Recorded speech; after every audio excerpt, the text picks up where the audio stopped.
O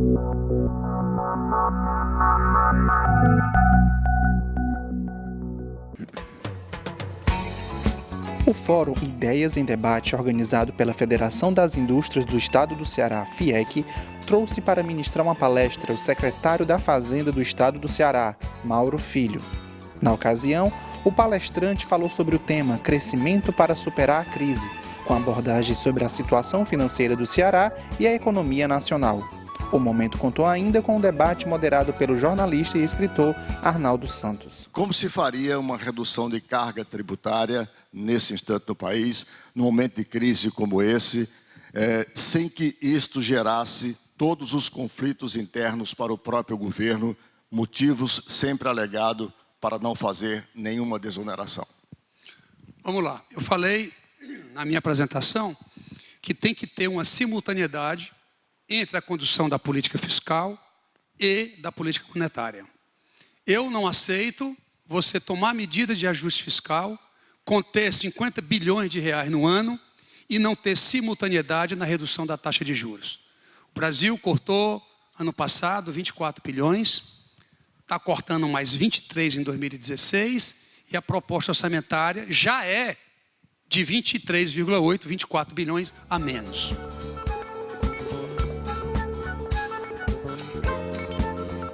Boa noite a todas e a todos.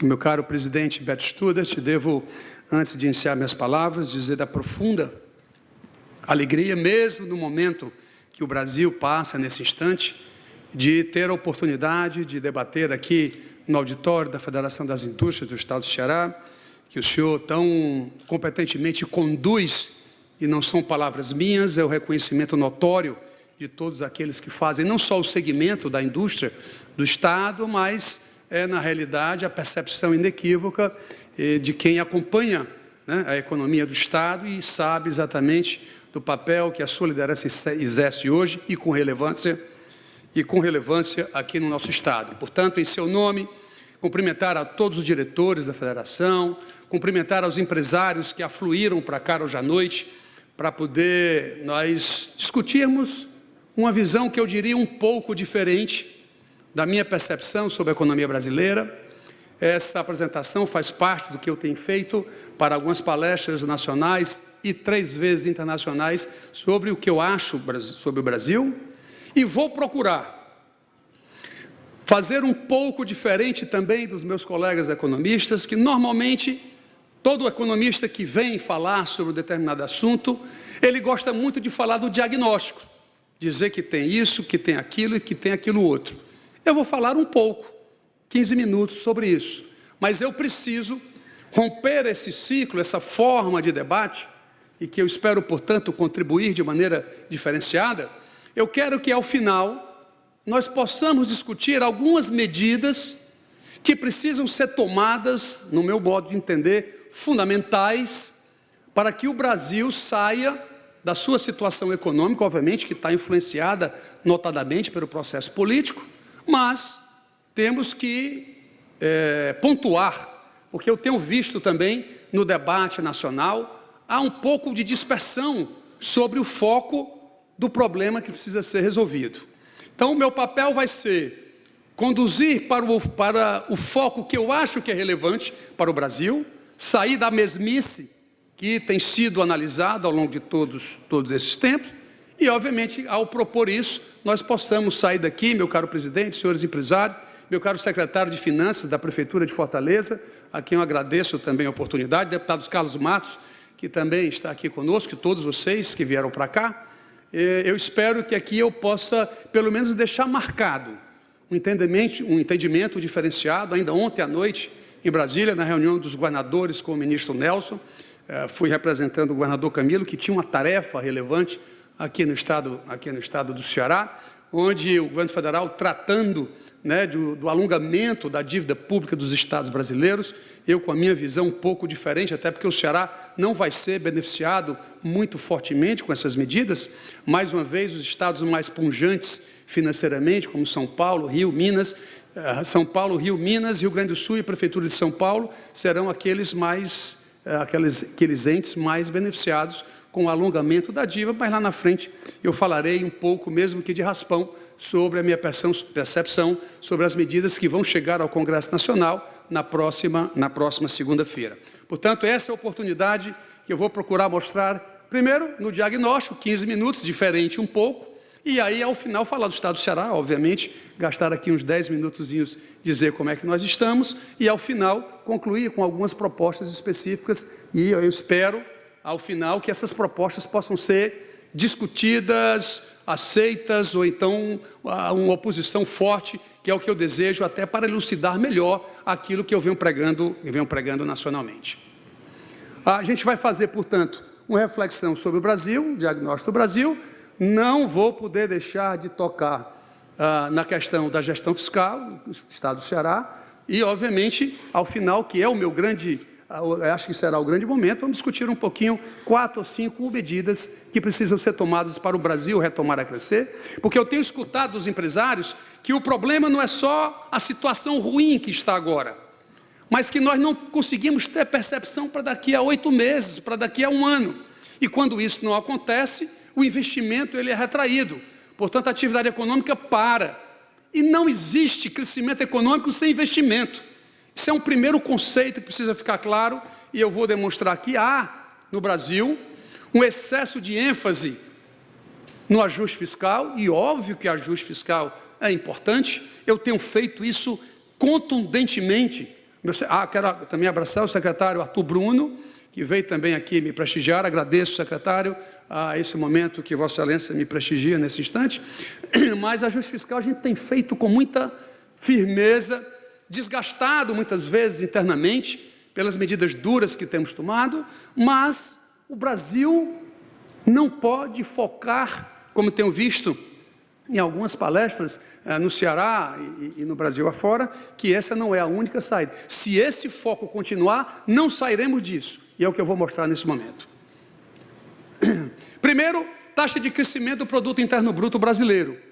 Sempre, tradicionalmente, vocês podem ver que o Brasil sempre cresceu ao longo dos anos 0,3, 1, 2,2, 0,1, 0,1. Para a gente ter um crescimento de 7%, nós tivemos um milagre econômico. 30 anos atrás, tivemos aqui em 2010, mas não é regra do Brasil ter taxas de crescimento do seu produto interno bruto de maneiras aceleradas, como experimenta a Índia, como experimenta a China e outros países que são poucos. Eu vou mostrar aqui na próxima tabela, que eu vou desmistificar também esse entendimento de altas taxas de crescimento econômico que não são sustentadas pela evidência empírica que eu vou procurar mostrar aqui. Veja, por exemplo, a zona do euro. Você tem aqui a média de 2009 a 2011, menos 0,3, 2012, 0,7, 2013, 0,4 e 2015 a previsão foi 1,5. Baixas taxas de crescimento do seu produto interno bruto. Não há esses crescimentos tão exacerbados ou exagerados, como a tendência do raciocínio brasileiro é pensar que está todo mundo crescendo muito pelo mundo afora, obviamente que cada uma com a sua especificidade e assim por diante. O próprio Estados Unidos, que em 2014, inclusive, acabou crescendo menos, há uma previsão de crescer 2,4 em 2016, não é mais 3, eles estão baixando.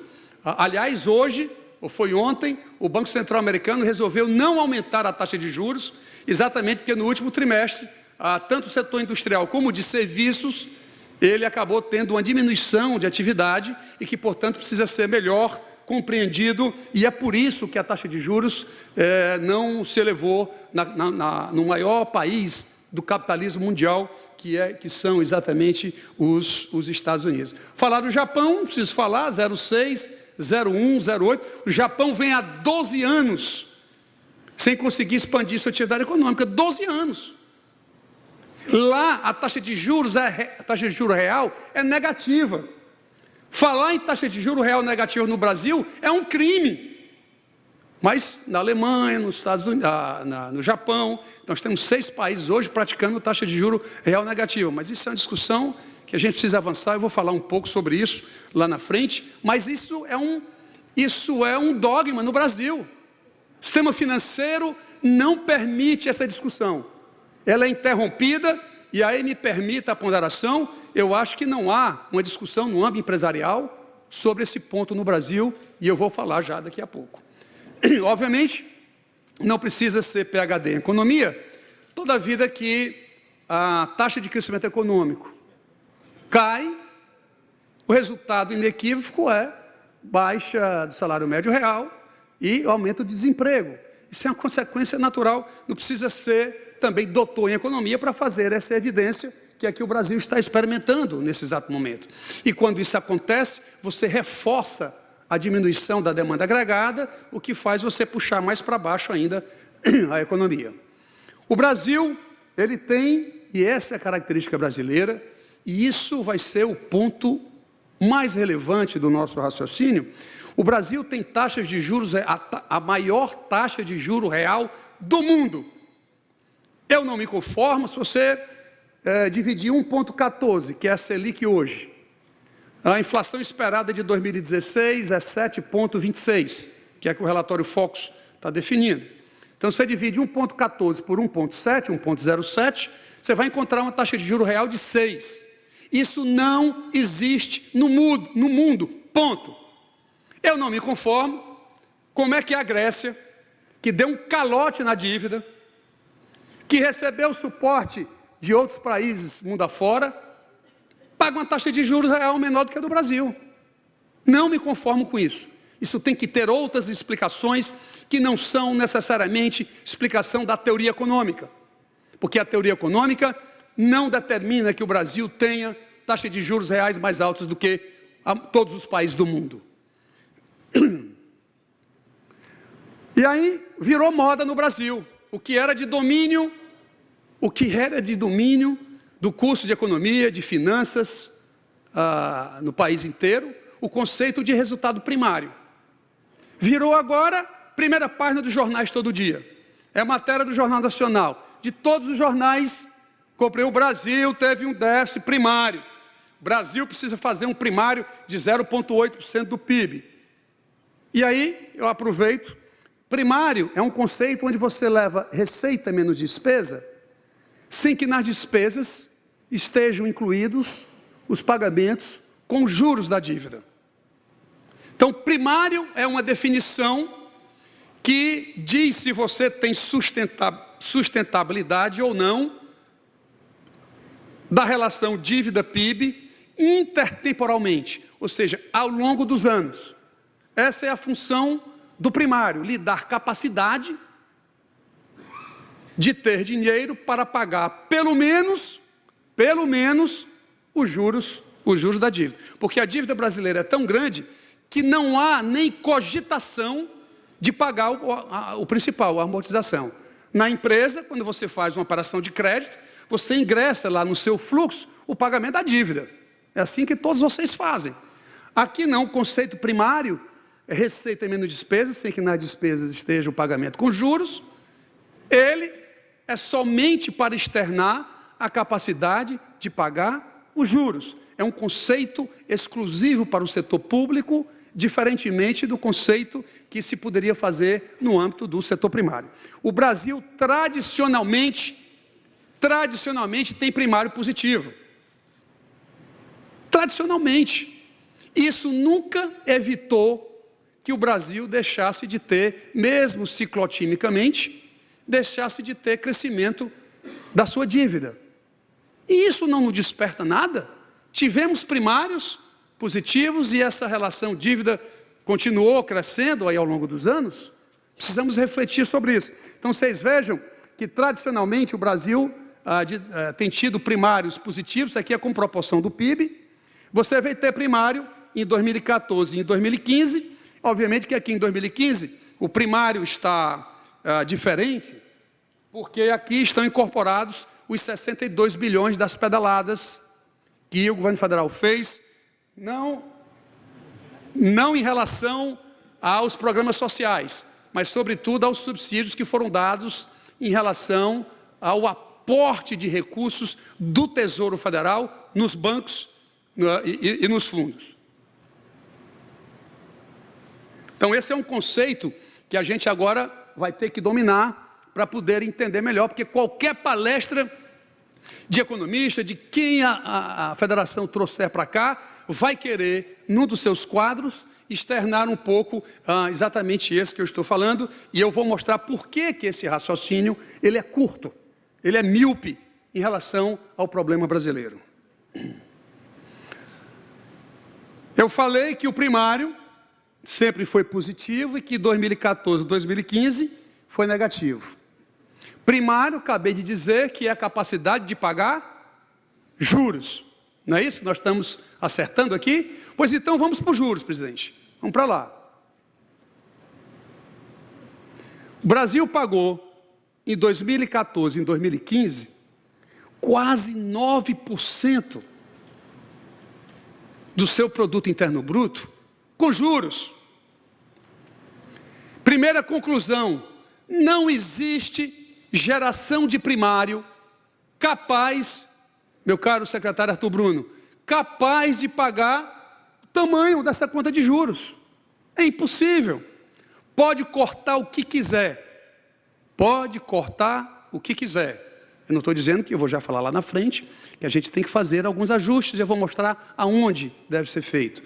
Mas esse raciocínio parcial de que o primário vai resolver o problema do Brasil com esse ou com qualquer outro presidente da República, sem atacar esse problema, é uma falácia. Ela não é esse raciocínio não é verdadeiro, porque os números assim traduzem e não precisa ser doutor em economia para fazer essa compreensão.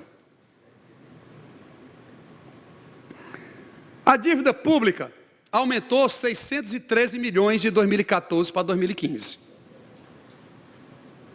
613 bilhões, desculpem. Aí eu fui fazer uma conta. Quanto o déficit primário tinha contribuído e quanto o pagamento de juros efetivamente tinha contribuído para aumentar essa dívida. Digo melhor. Olha o que eu encontrei. Eu encontrei que, e vejam, que nesses 113 tem os 63 ou 64 bilhões das pedaladas. Então, na verdade, o primário foi 50 bilhões negativos, que não pode. Primário não pode ser negativo. Não estou abstraindo a capacidade de gerar primário, que, aliás, é outro conceito que aí já tenho procurado trocar ideias com jornalistas. O pessoal confunde déficit primário com déficit orçamentário. Não tem nada a ver uma coisa com a outra. Pela lei brasileira, pela lei 4.320, o orçamento público, receita tem que ser igual à despesa. Aliás, isso é uma lei de 1964, quando o setor público inteiro era deficitário, aí ela veio para exigir que pelo menos os estados e a União fossem, e os municípios, fossem equilibrados. Receita igual à despesa. Portanto, o conceito de primário, eu vejo muito na imprensa, olha, o déficit do governo foi de tanto. O déficit primário, porque a proposta orçamentária ela não pode ter déficit. O resultado do balanço pode apresentar déficit, mas a proposta orçamentária ela não pode ter déficit, porque a receita tem que ser igual à despesa.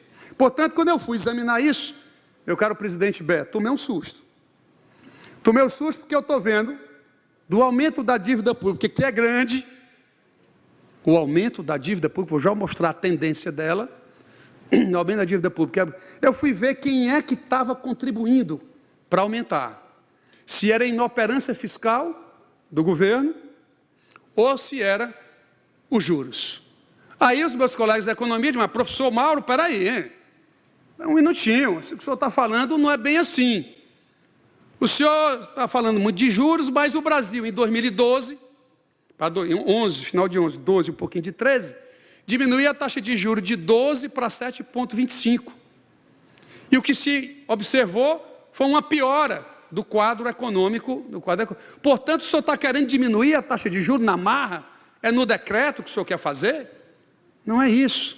Lá não funcionou, porque quando você reduz a taxa de juros e não dá sustentação no lado fiscal, também não precisa ser doutor em economia que isso vai estourar. Não pode, é o inverso, fazer o fiscal funcionar e não ter simultaneamente essa é outra palavra importante, e não ter simultaneamente. Na medida que você aprofunda o ajuste fiscal, você não é esperar, não, vamos esperar daqui a um ano que o ajuste fiscal produza efeito para poder baixar a taxa de juros. Não funciona.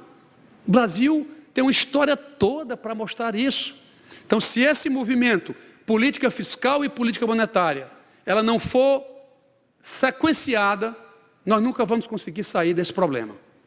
Porque esse componente, e eu vou fazer aqui uma declaração, pode parecer estranha, nós temos um grupo aí de 70 economistas, do Brasil e do mundo inteiro, aliás, o Mansueto esteve aqui já, também faz parte lá do nosso grupo, onde esse ponto ele é muito discutido. Há realmente uma confusão muito grande na concepção desse processo, mas eu quero deixar bem claro que ou o Brasil toma uma definição sobre isso, e o ponto que eu quero falar é o seguinte: o modelo que simula, o Carlos Hamilton, diretor do Banco Central, faz parte do grupo, o modelo que simula a taxa de juros que é determinada pelo Copom, que hoje está fixada a Selic em 14,25. Não é a Selic hoje, não é 14,25? Dom Robério, nosso superintendente do BNB, 14,25. Eu tenho informações que dentro do Banco Central, a simulação dessa taxa de juros é 12,03. Estranho. Como é que pode... Se o regime de metas de inflação, que está determinado pelo modelo do Banco Central, que aquela inflação é a função da taxa de juros, e aí são aquelas 46 equações, é um modelo econométrico que nós fazemos para poder simular qual é a taxa de juros de equilíbrio para uma inflação que precisa convergir para 6,5%. Essa é uma análise econométrica que a gente faz. Então, a informação que eu tenho, que essa taxa de juros é 12,03 e não é 14,25. Precisamos saber por que existem esses dois pontos além. Fizemos esse pedido internamente. O modelo, eles mandam para a gente. Quando a gente pede para eles mandarem os coeficientes de cada variável, nós não temos acesso. Não conseguimos ter acesso. Portanto, definição de taxa de juros do Brasil precisa, sim, ser melhor compreendida, e eu não sei até que ponto que isso vai colidir com a discussão hoje vigente do Brasil de independência do Banco Central, que precisa ter a sua autonomia, precisa ter seus critérios técnicos, né, para definir toda a sua estrutura monetária, porque os instrumentos de política monetária não é só a taxa de juros.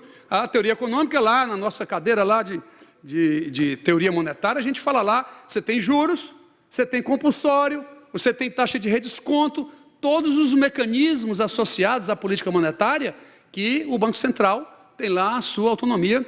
Quando ele quer diminuir a quantidade de moeda disponível por crédito, ele aumenta o compulsório. Quer aumentar, diminui, e assim sucessivamente. As economias de baixos salários são determinadas pelo crédito. O preço do crédito é a taxa de juros. Quanto mais alto o juro, mais caro o crédito, menor a demanda agregada. Também não precisa ser tão doutor em economia para poder compreender essas coisas.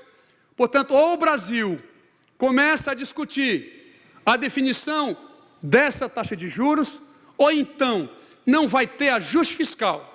Doutor Fernando Cirino, que alegria poder contar com sua presença também. Não vai ter ajuste fiscal capaz de produzir um resultado que pelo menos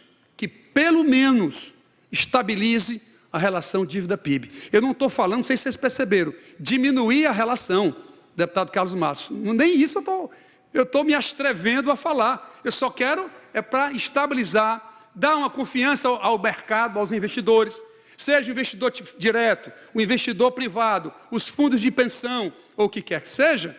É importante a gente ter essa discussão. O diferencial de taxa de juros que nós temos do Brasil e do mundo afora é muito elevado. Eu vou falar lá na frente, com toda essa crise, com toda essa confusão que o Brasil está vivendo, o Brasil é o 5º maior destino do mundo do investimento estrangeiro rodando pelo mundo afora. Eu já vou mostrar aqui já o tamanho disso.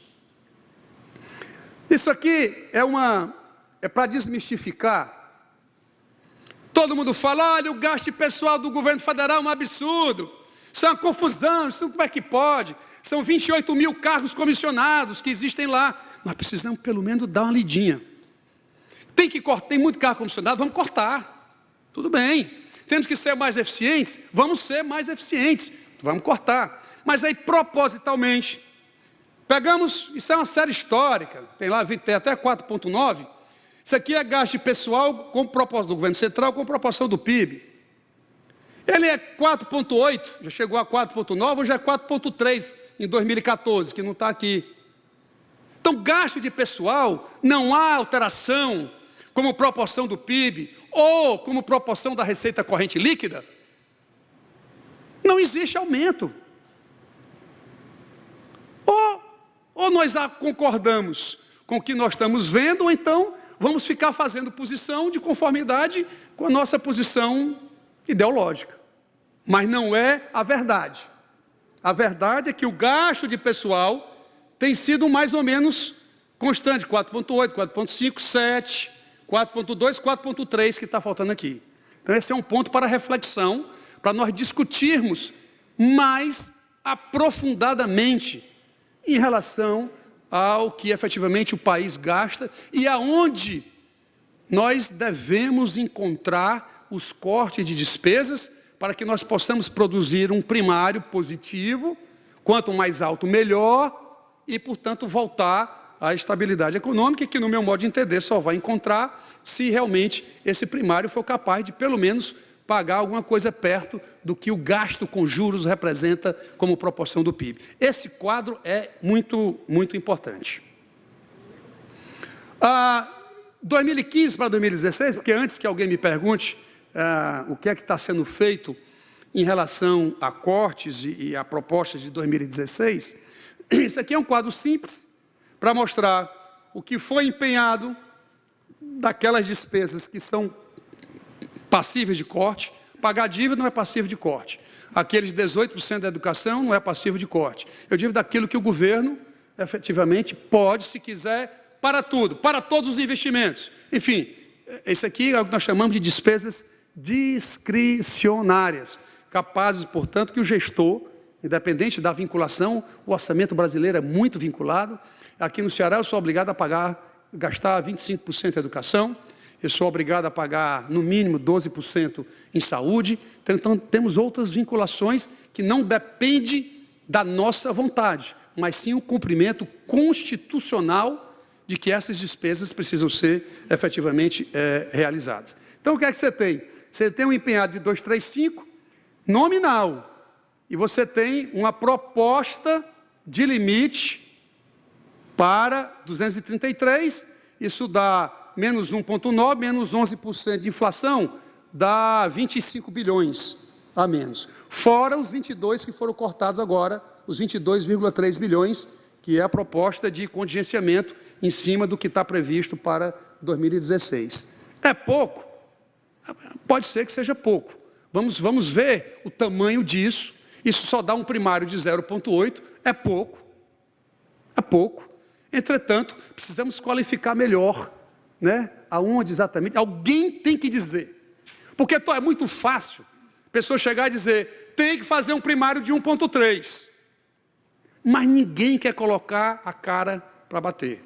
Corta tantos bilhões na educação, tantos bilhões na saúde, tantos bilhões no minha... Tem que começar alguém no Brasil sair da retórica, se desejam encontrar uma solução para o Brasil. Estou partindo do pressuposto que todos nós temos responsabilidades sobre a condução do nosso país e, nesse sentido, devemos pontuar exatamente aonde esses cortes devem efetivamente acontecer. Eu vou já chegar num polêmico aqui. Isso demonstra com isso que há uma queda como proporção do PIB de 4,6 para 3,9 para 3,8 em 2016. Portanto, há uma tendência realmente muito forte de queda em relação a essas despesas.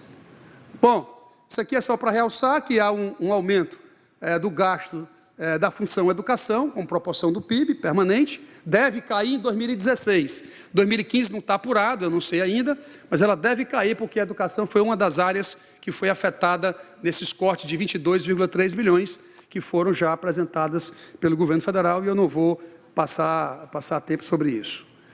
Isso aqui é só para mostrar, olha o que é que acontece, para mostrar um pouco do conflito entre o governo federal e os demais entes. Em 88, com a Constituição, imposto de renda e IPI, 75% da receita tributária nacional e as contribuições 24%. Para quem não é da área, imposto de renda e IPI é a base onde estados e municípios detêm uma parte dessa receita. Os estados brasileiros, eles detêm 21,5% do que a União arrecada de imposto de renda e de imposto sobre produtos industrializados. Os municípios, 23,5%, mais um, no final do ano, 24,5%. Portanto, ela percebendo isso, e com as contribuições que já tinham e que foram asseguradas pela Constituição Federal Brasileira, olha o que é que acontece, como essa receita ela é compartilhada com estados e municípios, o que é que a União começou a fazer? Começou a aumentar as contribuições, que não reparte a estados e municípios, e começou a fazer um seguro maior em relação ao próprio IPI. Aliás, IPI tem sido instrumento de política de incentivo fiscal à indústria automobilística em São Paulo. Em 2014, o IPI foi reduzido em alguns carros a 1%, o que era 14% veio para 4,5%, mais ou menos nessa ponderação, exatamente fazendo porque essa desoneração, parte dela estava sendo bancada por estados e municípios, e não somente pela União. Ela é esperta, obviamente, tem muita gente inteligente no governo federal, e que, portanto, era só para que esse auditório pudesse conhecer, né, dessa sistemática que foi usada aqui no nosso país. Bom, falei que tinha primário, falei que tinha juros, e aí a relação dívida-PIB, como é que é no Brasil? Que essa é a primeira variável que as agências de risco usam, analisam, para deliberar se um determinado país deve ter o investment grade ou não, é a relação dívida-PIB. Ponto. Não adianta você querer mudar, você fala com eles, explica outra coisa, explica que o PIB vai crescer, não adianta. Como eles são muito financeiros, a primeira variável que ele examina é isso aqui. E o Brasil, ele tem altos e baixos, 49, 56, 59, 51. O que aconteceu com o Brasil? Olha como isso é desfocado da realidade brasileira. O Brasil, em 2013, ele tinha aqui 53% do PIB. Em 2014, ele foi a 58%. Em 2015, ele foi a 66%. O que aconteceu é que a velocidade de crescimento da relação dívida-PIB no Brasil foi tão veloz que eles acabaram achando que o Brasil poderia alcançar um estágio de cometer um default. Isso foi que assanhou as agências de risco e que, portanto, acabou tirando do Brasil, das 3 agências, né, a colocação de investment grade ao país. No entanto, se a velocidade incomodou, o patamar dessa dívida, 66%. No mundo afora, isso é alto ou é baixo? O Brasil está muito além dos outros países ou está muito abaixo dos outros países? Porque eu também, tudo bem, concordo, o Brasil cresceu demais aqui nesses 3 anos, demonstração de que essa relação cresceu demais, verdade. Agora, o tamanho dela, é 66%. Isso é muita coisa, pouca, média. Vamos lá. Existe um banco chamado BIS. BIS quer dizer Bank for International Settlements. É o banco central dos bancos centrais do mundo. Ele muitas vezes faz o casamento das reservas desses bancos, aplicações financeiras, compra de moeda, de ativos, e ele tem um departamento de estudo que ele analisa de 10 em 10 anos o endividamento dos países. Doutor Fernando. Aí, eu estava uma vez estudando, tomei um susto, eles publicaram lá um artigo e essa tabela, eu fui ver como é que os outros países estão pelo mundo afora, só para saber se realmente, se nós estamos tão... Porra, é tão ruim assim o negócio. Está tão descabelado o negócio. Começamos logo pelo maior mundo capitalista, Estados Unidos. Era 46,80, 71,60, 58 em 2000, 97, 108. Estados Unidos hoje deve mais do que o PIB. Obviamente você vai dizer, mas professor Mauro Filho, peraí. Mas os Estados Unidos todo mundo quer comprar dólar. Ele consegue se financiar no mercado com facilidade. Tudo bem, é verdade. Estados Unidos não pode ser usado como um país de referência, porque há um willingness, né, um desejo de todo mundo de querer fazer aqui e acolá uma reserva sua lá, você pode até fazer em câmbio, fazer em dólar, mas de qualquer maneira é importante a gente ter conhecimento disso aqui. Fui para o Japão, a tecnologia da tecnologia do mundo, a fronteira da inteligência de TI. Como é que está esse país? Coitado, 12 anos de problema. Menos 0,8, 1, menos 0,4, é uma confusão. E dívida, hoje é 224. Ele em 2010 já estava em 213. 2 vezes o PIB, como é que pode? Eu nem sabia que era possível o Brasil ter uma dívida eu não sabia que era possível ter uma vez a dívida, quanto mais ter 2 vezes, hein? 3 vezes no caso, multiplicar por 3. Não, mas aí é porque o crescimento é 213, né? Mas enfim, vamos mais. Eu queria pegar a Grécia, cadê a Grécia? Está aqui, ó. 26, 83, 124, 132, 174. Como é que ninguém vê isso? Quer dizer que é só o professor Mauro Filho que está vendo isso. Que conversa é essa? Esses dados estão lá no BIS. As agências de risco não estão vendo, não isso? Somos só nós que estamos vendo isso. Não acredito nisso. Aliás, as agências de risco não conseguiram nem ver a crise do capitalismo de 2008. Não conseguiram ver. Mas está aqui. Essa tabela é antiga, já tem 2 anos isso aqui, é antiga. Tal, enfim, vamos pegar a França. 34, 46, 73, 97, 104. Eu nem sei, a França deputado Arthur Bruno, ela tem mais do que tudo o que é o PIB, é toda a produção de bens e serviços de uma determinada economia durante um determinado período de tempo. Esse é o PIB. Pois a França deve mais. Deve mais. Vamos lá para a Itália, para terminar essa conversa. 54, 93, 126, 129, 134.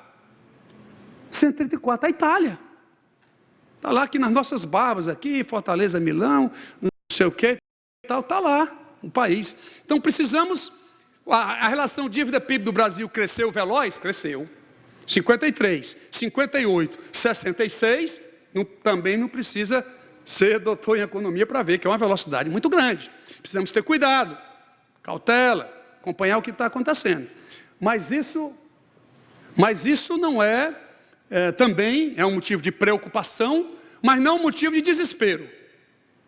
Preocupação, precisamos fazer uma correção da curva, mas não pode ser internalizado como um problema de insolubilidade, que isso nunca será possível de resolver. Obviamente que para fazer suporte,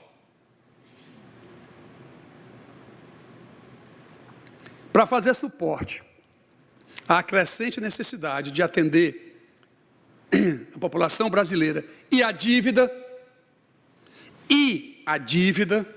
eu vou sempre bater nisso. Olha o que acontece. Em 95, a gente tinha aqui mais ou menos 26% do PIB.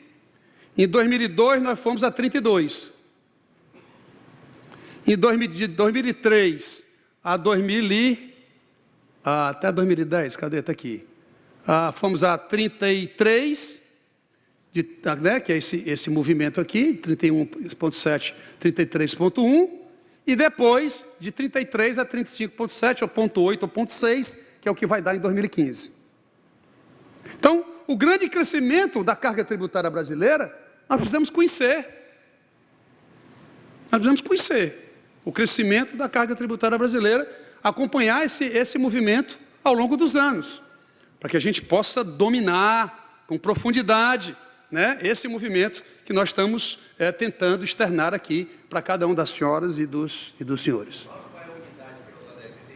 PIB, proporção do PIB, carga tributária como proporção do PIB, era para estar lá, 31,7% do PIB, 33,8% do PIB, 35,7%. Em 2015, aí estão simulando 35,6%, 35,8%, aí, mas é 35%. É por aí o que o Brasil está efetivamente passando.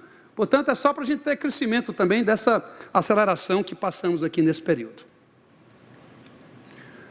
Quando vai se avaliar esse tal desta dívida, que cresceu muito, que o componente monetário precisa ser analisado do lado fiscal, primeiro, a maior discussão do país hoje é previdência.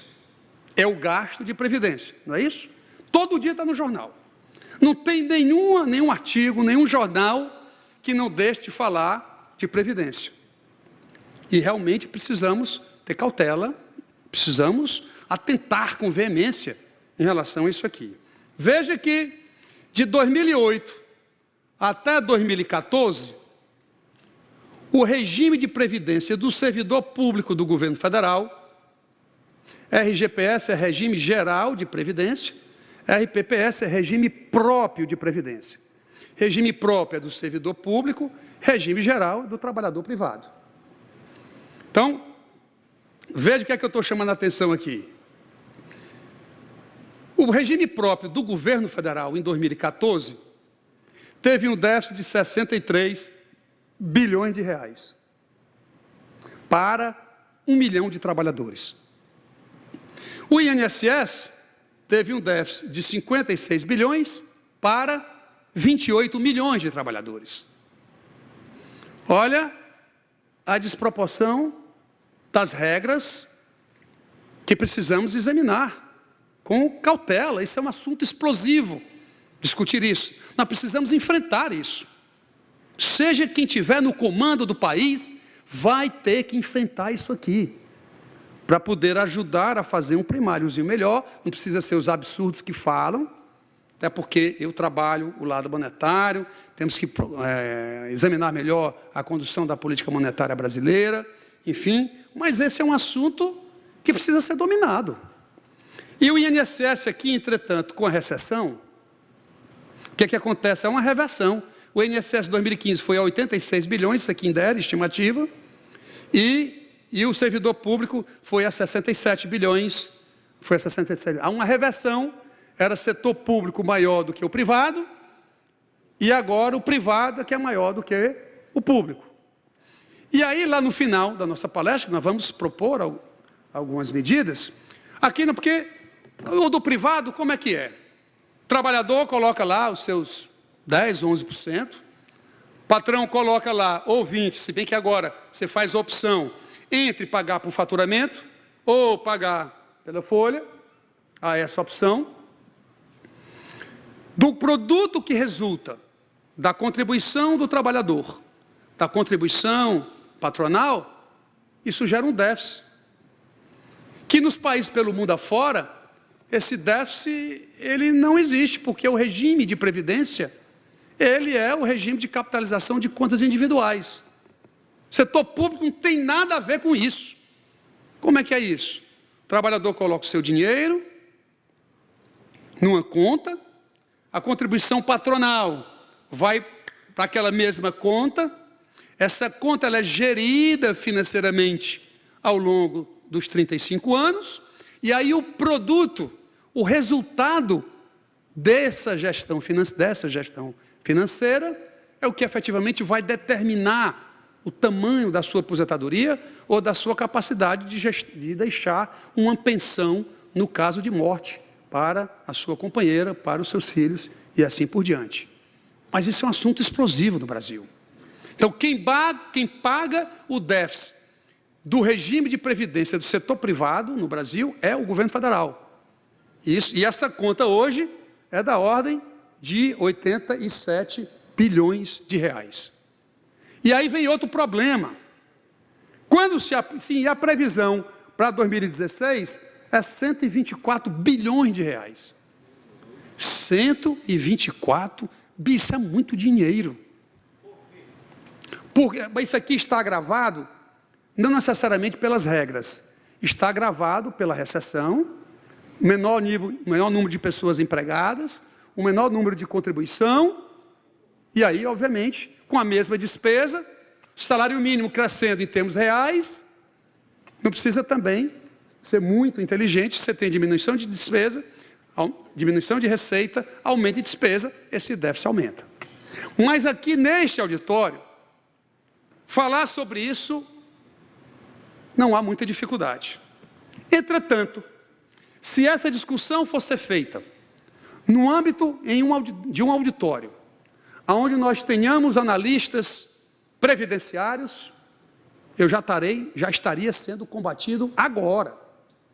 Um momento, professor Mauro Filho, que história é essa? Olha, desses 88 bilhões, 87 bilhões que o senhor está falando, não é assim não.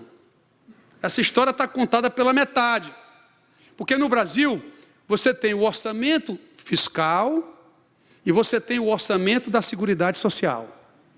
Aqui você tem imposto de renda, IPI, tem todos lá os impostos no orçamento da Seguridade Social, você vai ter as contribuições. Existe um negócio no país, e até legítimo para dar mobilidade ao orçamento público do Brasil, um negócio chamado DRU. Já ouviram falar na DRU? Só por curiosidade, quem é que já ouviu falar nessa palavra DRU? Pronto. DRU quer dizer, para quem não ouviu, desvinculação de receita da União. Ela vai em qualquer tributo ou contribuição, se ele tiver vinculação, ele garfa lá, hoje é 20%, há uma proposta no Congresso para ser 30%. Dizem que vão fazer um acordo no Congresso para ela ser prorrogada com 25%, a metade. O que é isso? Vamos lá no orçamento da Seguridade Social. Onde está receita e despesa do INSS? Aí tem renda mínima variável, tem o seguro-desemprego, tem o abono salarial, tem todas as despesas sociais, as garantias sociais, asseguradas lá no orçamento da Seguridade Social. Se eu estivesse num ambiente de receita previdenciária, primeira contestação qual era? Professor Mauro Filho, peraí, o senhor não está falando a verdade não, está falando meia palavra.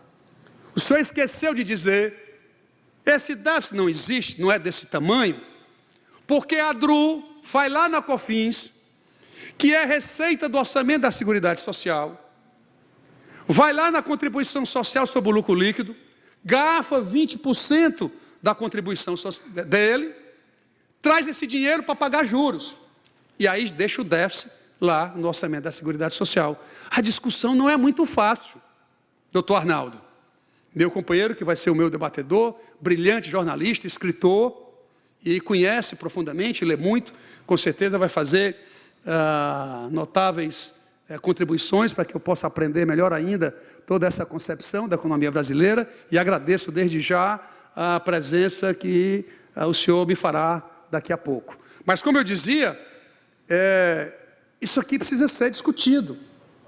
Não é tão fácil como a gente lê, tem que fazer a reforma da Previdência, porque o déficit vai ser 124 bilhões. Não pode ser assim. Isso é cor de... Todos respeito aos meus colegas, o contador faz isso bem direitinho. Receita, despesa e tal, fechou, deu lá, deu 120. Não é assim. Desoneração da folha. Dá 24 bilhões ano. O Tesouro só está pagando 9. O cara que é da área previdenciária, doutor Fernando, vai dizer, olha, estão me tirando aqui 24 menos 8 ou 9, 24 dá 16. Eu quero meus 16 bilhões, abata lá do déficit da Previdência que estão falando aí, que conversa é essa, professor Mauro Filho? Então, esse não é um assunto, assim, muito fácil de fazer um convencimento. Eu imagino, como esse debate vai ser feito no âmbito do Congresso Nacional, para que ele possa ter a capacidade de fazer a mediação.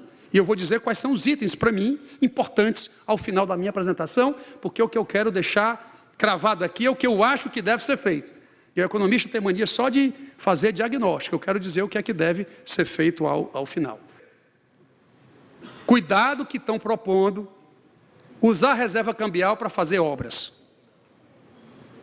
Isso o mercado financeiro toma um maior pavor. Tem um maior pavor sobre isso. E isso, obviamente, que tem um ponto que é, você tirar a reserva cambial para fazer obra, você vai prejudicar o primário. Você vai fazer despesa e você não pode, do cálculo do primário, entrar como receita financeira, que ele está fora. Então, você vai gerar um déficit primário, você vai aumentar o déficit primário. Isso o mercado está feito pavoroso em relação a essa possibilidade. Inclusive, tem um governador que está propondo isso muito ostensivamente. Eu acho que eu o convenci, quinta-feira passada, vou me reservar a dizer o nome desse governador, que estava defendendo muito fortemente isso. Mas a proposta correta é essa aqui: usar a reserva cambial para bater o estoque da dívida pública. Como é isso? Reserva cambial, no mundo inteiro e nos livros textos, todo o Brasil tem que manter de 6 a 12 meses das suas importações. Importação no Brasil é 220 bilhões ano. 220 bilhões ano. Então, experimentalmente e teoricamente, o Brasil era para ter reserva cambial de 220 bilhões de dólares. O Brasil tem 370 bilhões de dólares.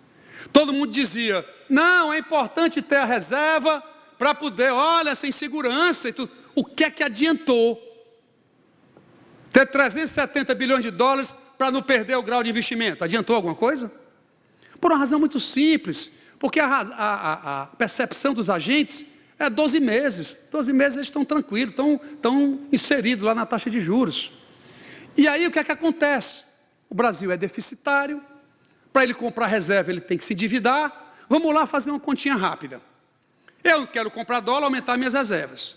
Eu vou no mercado financeiro, dou real, título público. Vou pagar quanto desse título público? 14,25. Pega esse dinheiro, compro dólar e vou investir a 0,24 no título americano. Não precisa ser doutor em economia. Eu me endividei a 14,25, estou aplicando a 0,24, eu vou pagar 14% em dólar.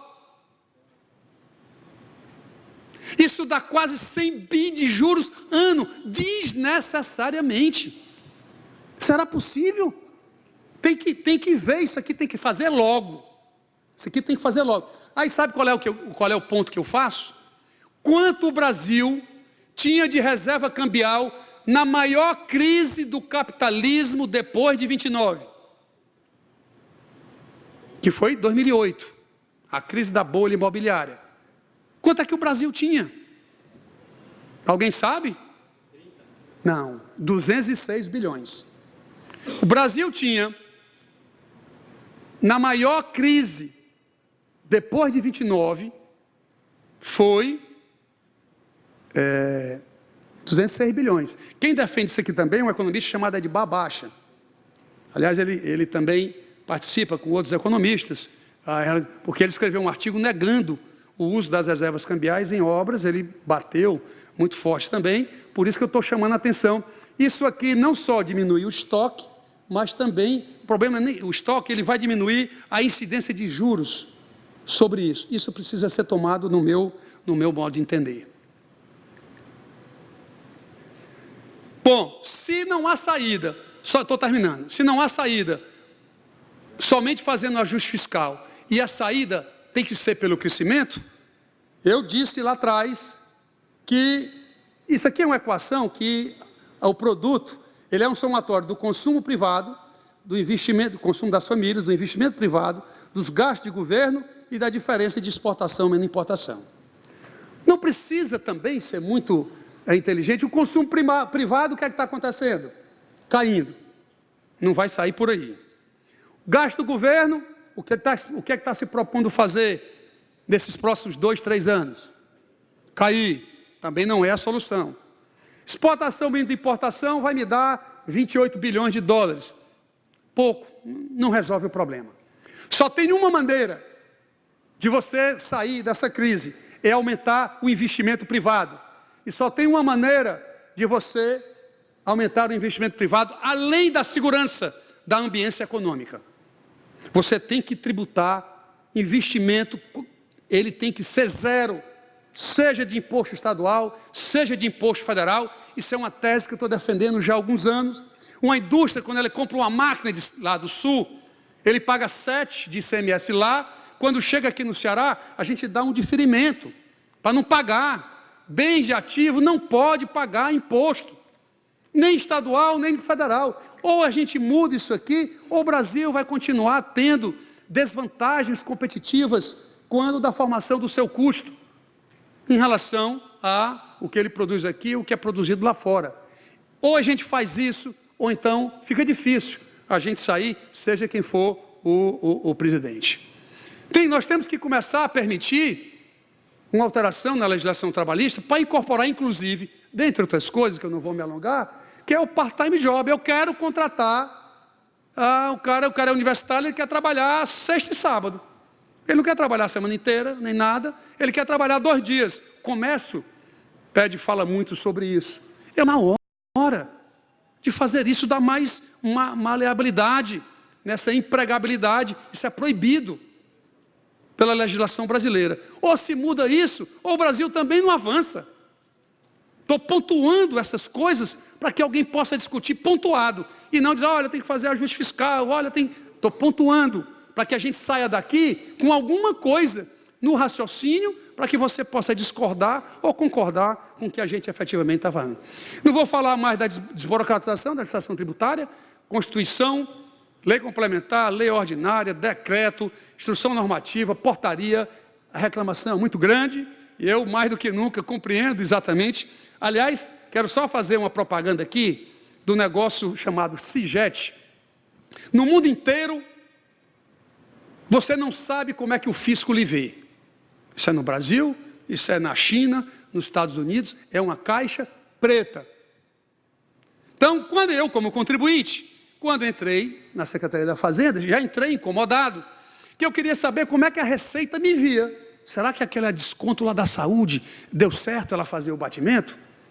Será que o médico lá colocou o recibo lá para ver? Aquele desconto da educação da minha filha, será que no batimento você não consegue ver? Você só recebe a resposta. Isso é no mundo inteiro. Quando eu entrei na Secretaria da Fazenda, eu disse, rapaz, sabe de uma coisa? Eu vou acabar com esse negócio. Eu tinha 21 bases, entrada, saída, cartão de crédito, estoque, exportação, um monte de bases de dados. São 21 bases de dados. O fisco tem muita informação. E aí, eu queria um sistema que ele pudesse, mesmo em linguagens diferentes, ele pudesse, em cada uma delas, fazer os batimentos para mim, para que o auditor não escolhesse o que é que ele queria fiscalizar, e produzisse indicadores. Hoje nós estamos com 61 indicadores sendo produzidos, eles vão a 85. Aí eu queria produzir isso para permitir que a empresa, que o empresário brasileiro, o empresário cearense, ele pudesse entrar em um ambiente seguro lá na Secretaria da Fazenda, e ele pudesse ver como o fisco vê a sua empresa. Então, se ele comprou 10 milhões de reais, vendeu 2 milhões, ou ele tem 8 milhões de estoque, ou ele está acontecendo alguma coisa, precisa entender. Mando lá a informação para ele, e ele me justifica, sem auditoria está lá. Portanto, me desculpem a propaganda, o Ceará é o único lugar do mundo, mentira besta, né, mano? É o único lugar do mundo aonde a empresa sabe antecipadamente.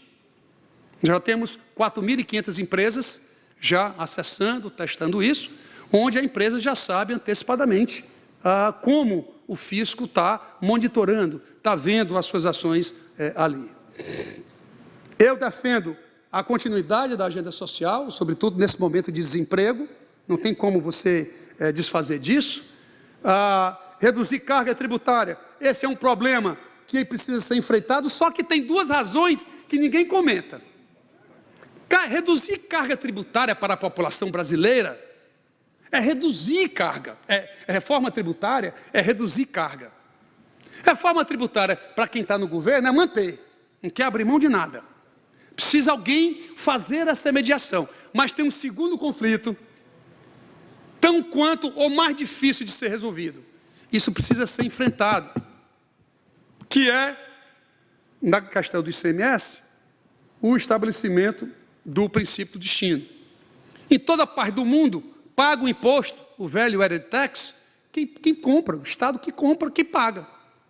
Boa parte do mundo é assim. Aqui no Brasil, São Paulo diz assim, não, eu sou a favor do princípio do destino, mas eu quero 4% na origem. Ele não abre mão. Não tem como o Congresso fazer essa mediação. Eu duvido que essa reforma tributária, eu quero saber quem é esse mediador que vai convencer, porque isso é mais eficiente, a alocação de recursos fica mais eficiente, mas ninguém consegue fazer essa mudança. Pelo contrário, estão trabalhando urgentemente para acabar a política de incentivo fiscal, que é onde a gente tenta dar um mínimo de igualdade de condições do que ele tem lá para produzir aqui, não é dar mais. A gente dá aquele incentivo para dar competitividade igual do custo dele, porque ele tem um custo de frete, tem um custo de logística, tem outros custos quando vem produzir aqui, volta para o mercado onde está 2/3 do consumo brasileiro, que é no Sul e Sudeste, portanto, há um conflito muito forte. Aliás, a FIEC, nós visitamos, inclusive, o Nordeste inteiro, né, Roberto? O Beto também nos ajudou, o Fernando, para que a gente mostrasse ao Brasil que essa coisa não pode ser quebrada da noite para o dia, porque senão pode desestruturar essa competitividade que está alicerçada aqui na economia cearense. Aí o incentivo à inovação tecnológica, tem muita gente trabalhando isso. O problema é que minha ponderação aqui, há muita criatividade do Brasil, tem muita gente trabalhando nisso, agora precisa assegurar a dotação orçamentária para fazer isso. Temos boas ideias, mas tem que ter dinheiro para permitir que a iniciativa privada possa fazer isso, inovar, porque isso aqui mexe em produtividade. Educação e tecnologia, você mexe na produtividade da mão de obra brasileira, que ainda é muito baixa comparado com os demais países. Enfim, e por último, tem que fazer a reforma da Previdência. Então, tem 40 itens, onde você vai, tem um item diferente. Eu elenquei aqui 6, porque um se junta com o outro, 6 que é fundamental, rapidamente. Se a idade média vai aumentando, e aí o tempo de aposentadoria é grande, tem que ter idade mínima para se aposentar, ponto. Não tem o que discutir. Se é 60, 65, o INSS não tem, no regime próprio tem. Tem que discutir e definir lá. O financiamento da Previdência é para ver aquela história DRU indo lá, tira 50 bilhões da COFINS, da Contribuição Social sobre o Lucro. Como é que é esse financiamento? Isso tem que ser discutido. Há que se discutir, homens e mulheres, aproxima, iguala, deixa como está, tem que ser discutido. Pensão por morte acaba de ser reformulada em novembro pelo governo federal, nós aqui também já reformulando. A Previdência Rural, porque quando se calcula a Previdência, você junta a urbana da rural. A rural muitas vezes não tem contribuição, só tem na urbana. E aí a urbana, o saldo superavitário da urbana é quem paga o déficit da rural. E o pessoal acha que isso não é Previdência. Se não tem contribuição, não tem Previdência. Isso é um problema fiscal. O governo federal é que está querendo bancar que essas pessoas têm esse direito. E esse direito não está sendo gerido por uma contribuição, está sendo causado, aliás, sustentado por uma contribuição. Isso é uma discussão. Os regimes próprios de previdência, as regras, e, por último, a discussão se os sistemas devem convergir. Deve o regime próprio ser o mesmo do privado? Sim ou não? Então, em vez de ser 30, 40, foca aqui nisso aqui, que isso já dá uma grande, extraordinária reforma da Previdência, e pode ser que a gente economize aqui uns 60, 70 bilhões de reais ano, para poder melhorar o Brasil e melhorar o Ceará. Eu encerro as minhas palavras, eu sou um cara extremamente otimista, sei das dificuldades, temos algumas propostas para poder fazer esse nosso país crescer, até porque eu acredito que nós somos capazes, e capazes sim, de produzir um Ceará muito mais justo e um Brasil ainda mais desenvolvido. Muito obrigado pela paciência de vocês.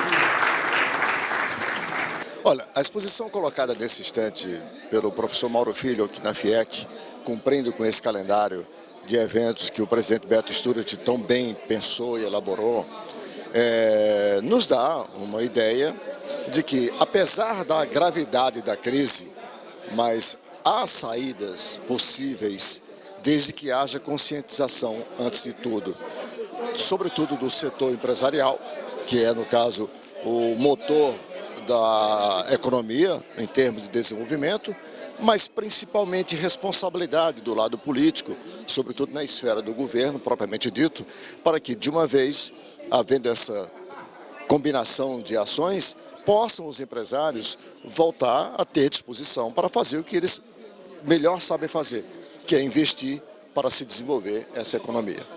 Mauro Filho é uma das pessoas mais geniais que nós temos aqui como economista, né?